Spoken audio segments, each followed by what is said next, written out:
हमारे जो सामने जो बैठे हैं, हमारी जो मुख्य सेविका है, हमारे आशा बहन है, आंगनबाड़ी बहनें हैं और सब सेंटर के बहनें आके बैठे हैं। आप लोगों को इस संपूर्ण अभियान से क्या समझ में आ रहा है? कोई आंगनबाड़ी कार्यकर्ती आएगी सामने? आइए, आप लोगों से हम वार्ता करना चाहेंगे। आपको पता है 6 इंडिकेटर्स है ना? कृषि से एक इंडिकेटर आया है ना? फिर पोषण से एक इंडिकेटर आया है, स्वास्थ्य से, फिर पढ़ाई को लेकर, है कि नहीं? आइए, नाम क्या आपका? बहुत अच्छा है, उनको जोरदार तालियां बजाइए क्योंकि हमने बुलाया वॉलंटियर के रूप से आगे आ गए। ये होता है अपॉर्चुनिटी, जब आपको मिल रहा है तो आगे आ जाना चाहिए। नाम क्या आपका? आइए, ललिता सचान, आराम से आइए।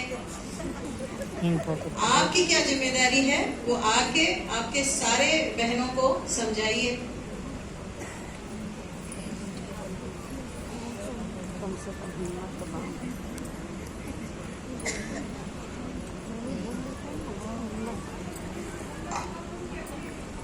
जो मन में आ रहा है बात करो। इधर आओ, सामने आ जाओ, इधर आओ।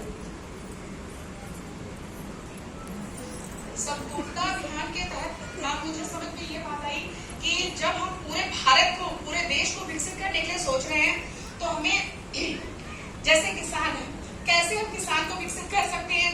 इसके बाद आते हैं जैसे पोषण, कैसे हम हमारे देश के जो बच्चे हैं, जो नागरिक हैं या जो गर्भावस्था में बच्चे हैं, जो छोटे बच्चे हैं, उनको कैसे पोषण देके उनको जब वो जन्म लिए और जन्म के 2 साल तक कैसे वो मानसिक बौद्धिक विकास के साथ हो। यहाँ पे सिर्फ कुपोषण नहीं ढूंढना है, कुपोषण तो है ही है, लेकिन कुपोषण ढूंढने के साथ साथ अब जो बच्चे नॉर्मल हैं, ठीक है, उनका भी मानसिक और बौद्धिक विकास कैसे हो। बच्चे सिर्फ आप लोगों ने देखा वो क्लास में आते हैं फर्स्ट, सेकंड, थर्ड, लेकिन जो फर्स्ट वाले बच्चे होते हैं वो क्यों फर्स्ट आते हैं? क्योंकि सेकंड या थर्ड वाले से उनका मानसिक विकास, बौद्धिक विकास ज्यादा है। ऐसा क्या है कि उनका ज्यादा, बाकी का कम है? तो जो इस संपूर्णता के साथ चल रहे हैं, इसमें ये देखना है कि सारे बच्चे मानसिक और बौद्धिक विकास के साथ मतलब जन्म ले, उनका मानसिक और बौद्धिक विकास बहुत अच्छा हो, जिससे कि वो आगे चल के और अच्छे होंगे। नहीं, आज के इतना कंपटीशन का जमाना है, अगर बच्चे नॉर्मल है तो कैसे काम चलेगा?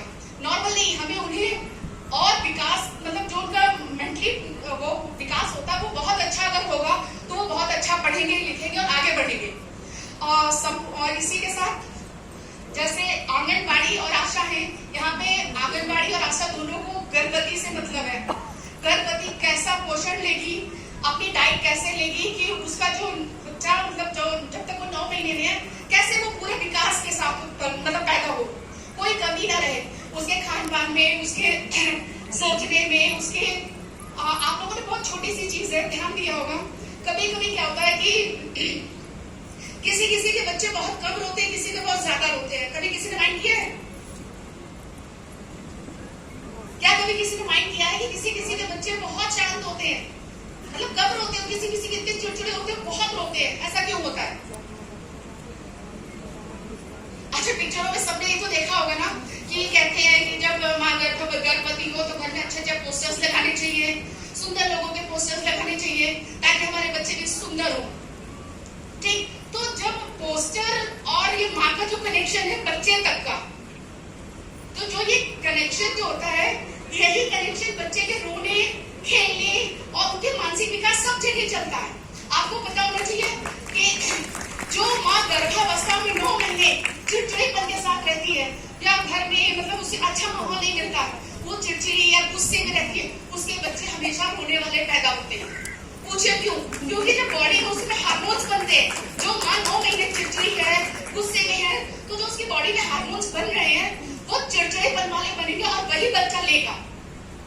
तो उसका बच्चा जब वही हार्मोन्स लेके जन्म लिया है तो वो तो चिड़चिड़ा रोने वाला होगा ही।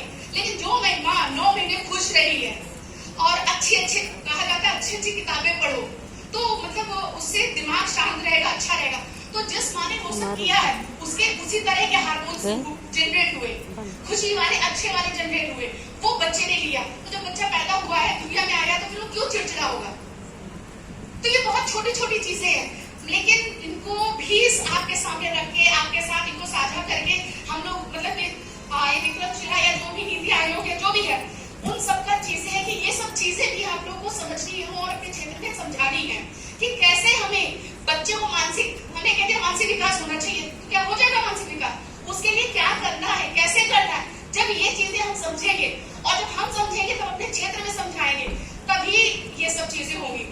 और जो ये संपूर्णता है, जैसे मैंने किसान की बात की, आपके पास मिट्टी में जो नहीं है या जो कम है या जो कंपोजिशन है, उस कंपोजिशन में क्या फसल निकलनी है, इस कंपोजिशन के साथ कौन सी फसल हम करें तो अच्छी बैठेगी, ये चीजें पता होगी। अभी तो हमने सिर्फ मिट्टी देखी, हमें गेहूं बो दिया, लेकिन वो गेहूं के लिए है अच्छी कि नहीं अच्छी है। अगर नहीं अच्छी होगी तो गेहूं कब पैदा होगा, अगर उसके लिए अच्छी है तो अच्छा होगा। और अगर हमने देखा कि इसमें ये चीज कम हो रहा है, कोई भी फास्फोरस, मैग्नीशियम में कुछ भी, तो हम वो चीज डाल के उस मिट्टी को उस लेवल पे लाएंगे कि वो गेहूं की प्रोडक्शन बहुत अच्छी दे। तो जो इस समय भारत देश में विकसित की ओर जो चल रहे हैं, तो संपूर्णता सिर्फ एक विभाग से नहीं, चारों तरफ से चाहिए, चाहे वो महिलाएं हो, चाहे वो बच्चे हो, चाहे वो किसान हो। जब सब आगे बढ़ेंगे तभी हमारा देश आगे बढ़ेगा।